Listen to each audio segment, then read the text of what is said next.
Un petit air de Riviera sous le ciel londonien. L'est de la capitale britannique où a été construit le parc olympique est truffé de canaux, artères vitales pour l'économie du pays à l'époque victorienne.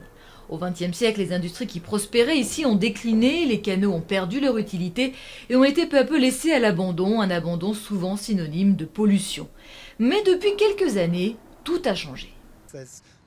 C'est une transformation extraordinaire et c'est dû en partie aux Jeux Olympiques.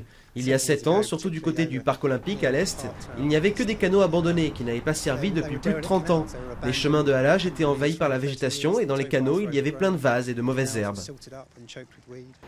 Dans ces quartiers longtemps tombés dans l'oubli, naviguent aujourd'hui des bateaux-taxis, une façon pour les touristes attirés à Londres par les Jeux de vivre les JO au fil de l'eau, avec escale détente au programme.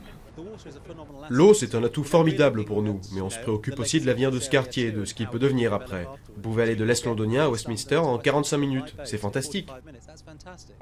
À Regent's Canal, un marché flottant a même été installé le temps des Jeux.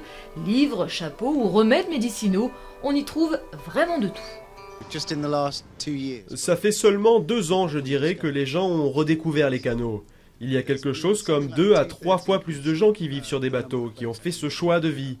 Ce n'est pas facile de créer un esprit de communauté en ville. Et ici, je pense qu'il y en a vraiment un.